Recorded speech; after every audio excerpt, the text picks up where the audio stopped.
2000년대에 들어서면서 과학자들은 생명을 실험실에서 만들어 보겠다는 의지로 살아있는 생명의 최소한을 유전자 수준에서 정의했지만 그들 중 30%는 왜 필요한지 모릅니다.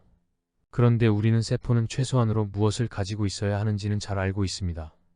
이번 동영상에서는 생명이 화학의 세계로부터 어떻게 출현했는지에 대해 과학자들이 알아낸 정보로부터 생명의 출현 시나리오를 구성해 보겠습니다.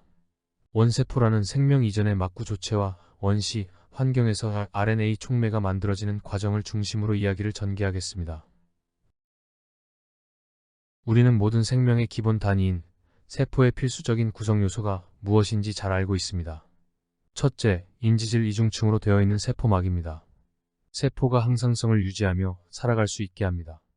둘째, 에너지 대사입니다.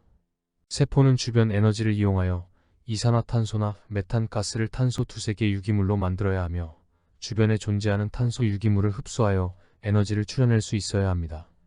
셋째, 이러한 에너지 대사 과정은 온화한 조건에서 일어나야 하기 때문에 반응을 도와주는 촉매가 필요합니다.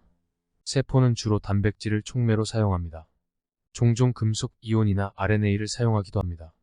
넷째, 정보 물질 DNA 혹은 RNA입니다. 이들은 복제되어 다음 세대로 전달되는데 DNA는 단백질이 복제해줍니다. 그런데 RNA는 조건이 주어지면 스스로 복제할 수 있습니다. 이러한 구성 요소에 근거하여 과학자들은 생명이 화학의 세계로부터 어떻게 출현했는지를 실험적으로 구현할 수 있는 시스템을 고안합니다.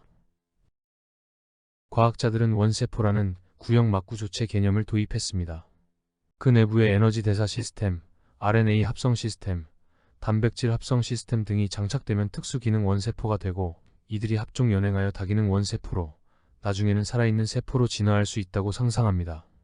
이를 위해 제일 먼저 이루어야 할 과제는 원시 환경 조건에서 자발적으로 원세포 구조체가 만들어지는 시스템을 구현하는 것입니다.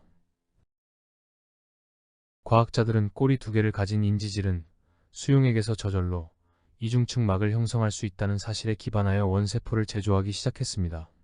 그러나 인지질 막은 매우 엄격한 조건에서 만들어지며 물질에 대한 선택적 투과성이 거의 없습니다.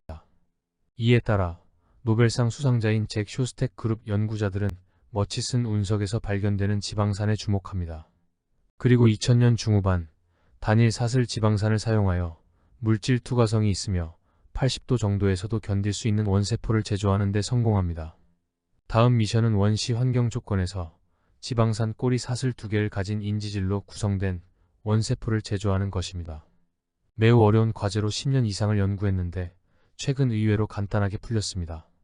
간단하다는 말은 쉬웠다는 이야기가 아닙니다. 저절로 이루어지는 화학 반응 조건을 찾았다는 겁니다.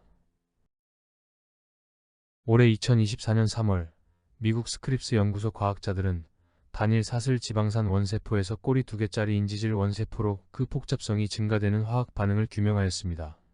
그간 이 과정은 오리무중이었는데 스크립스 과학자들은 원시 지구 상태를 모방한 조건에서 복잡한 반응을 성공시켰습니다. 연구의 성공은 원시 생명의 화학 반응에서 인산기가 생각보다 아주 이른 시기에 관여할 거라는 가정에 있었습니다. 이전까지는 인산화 반응은 어느 정도 원세포가 구성된 이후 생물학적 과정으로 이루어진다고 여겼습니다. 여기 복잡한 그림이 말해주는 것은 단일 사슬 지방산은 인산기와 반응하여 높은 에너지의 사이클릭 파스페이트 에스터 유도체가 되고 전이 상태를 거치면서 인지질로 변한다는 것입니다. 놀라운 부분은 단일 사슬 지방산 원세포에서 모든 반응이 이루어졌으며 원세포 구성이 모두 인지질로 대체되는 조건을 찾았다는 데에 있습니다. 연구의 교신 저자는 인도계 사람으로 나사 생명출현 연구팀의 리더이기도 합니다. DNA는 단백질의 도움으로 복제될 수 있고 단백질은 DNA 정보를 바탕으로 만들어집니다. DNA와 단백질은 서로를 필요로 하는 물질로 어느 것이 먼저 만들어졌는지 답하기가 쉽지 않습니다. 정보 물질로의 DNA 역할과 세포의 여러 기능을 수행하는 단백질의 역할을 동시에 할 수 있는 물질이 바로 RNA입니다. 과학자들은 이러한 RNA 특성에 기인하여 스스로 복제하는 RNA를 제조하고 원세포에 장착하여 세포의 원형을 만들고 싶어 합니다. 그런데 근본으로 돌아가 과연 RNA 폴리머가 원시 환경 조건에서 만들어질 수 있는지를 물어야 합니다. RNA는 정보 물질로 단백질처럼 반응 촉매로 또 반응의 조절자로도 작용합니다. 이러한 RNA의 기능에 근거하여 과학자들은 생명 출현 이전에 RNA가 주인공이었던 시절이 있었다고 가정합니다. 소위 RNA 세계 가설입니다.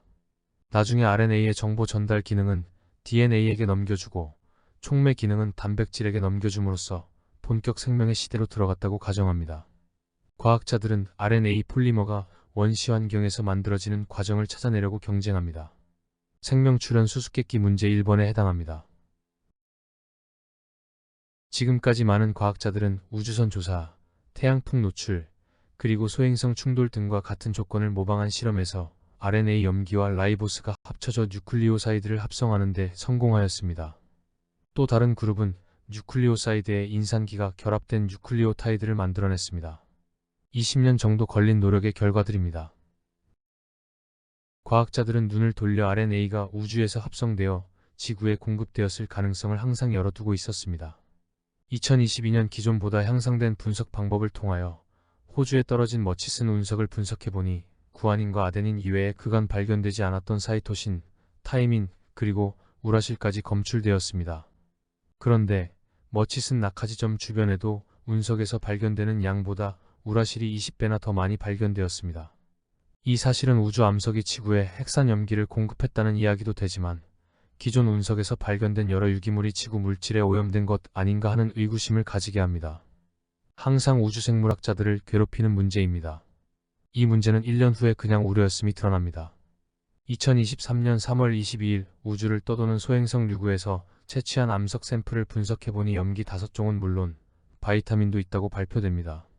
하여간 우주는 다양한 유기물을 만들어냈는데 그게 대부분 생명 화학물질입니다. 새삼 놀랍습니다. 2022년 6월 소행성의 암석 표면이나 40억 년 전 이전의 지구에서 RNA 폴리머가 쉽게 만들어질 수 있다는 놀라운 연구 결과가 발표됩니다. 반응은 너무 쉽게 일어났습니다. 용암 가루와 RNA 뉴클리오타이드들을 섞고 25도 중성 수용액 조건에서 며칠 놔두니 80 내지 150개의 뉴클리오타이드가 연결된 폴리머가 만들어져 있었습니다. 놀랍습니다. 뉴클리오타이드가 과량으로 있는 조건에서 자발적으로 일어난 반응입니다. 연구진은 300개짜리도 만들었습니다. 이 정도 크기면 자연선택 메커니즘이 개입하여 특정 활성을 지닌 RNA 촉매가 충분히 나타날 수 있습니다. 질문은 그 많은 양의 뉴클리오타이드가 원시 지구에 있었는지에 대한 것입니다. 40억 년 전으로 소행성이 원재료를 날라주었으며 빈번한 화산 활동으로 현무암들이 표면에 노출되어 크고 작은 물웅덩이가 있었을 겁니다. 연구자들은 현무암에는 철, 마그네슘, 니켈 등 금속이 있으며 이들이 자발적인 RNA 합성 반응을 매개했을 것으로 추측합니다. 한편 RNA, 단백질, 지방산이 한꺼번에 만들어질 수도 있습니다. 2015년 영국 캠브리지 대학 연구팀은 자외선과 금속 촉매에 힘입어 단순 물질 시안산과 황화수소로부터 RNA를 구성하는 4개 염기 모두를 합성하는 데 성공했습니다. 그들은 또 반응 생성물을 바탕으로 아미노산과 세포막 구성 성분인 지방산도 같이 합성했습니다. 이와 같은 연구 결과들을 종합해보면 RNA 촉매를 가진 자발적으로 복제 가능한 원세포가 만들어질 수 있는 개연성이 충분히 있어 보입니다. RNA 촉매는 다양한 환경에서 만들어집니다. 우주 공간을 떠돌다가 지구에 떨어진 운석에서 RNA가 발견됩니다. 그리고 우주 공간의 운석 표면을 모방한 조건에서 RNA 폴리머가 생성되는 사실도 밝혀졌습니다. 더욱 놀라운 사실은 원시 환경 조건에서 복잡 구조물, 즉 인지질, 이중층을 가진 원세포가 만들어질 수 있다는 것입니다. RNA 폴리머를 품은 자발적으로 복제 가능한 원세포는 살아있는 세포로 가는 중간 단계 구조체일 겁니다. 크리스티앙 드 디브 박사가 말한 대로 생명 출현은 옵션이 아니고 물질의 의무적인 발현입니다. 시청해주셔서 감사합니다.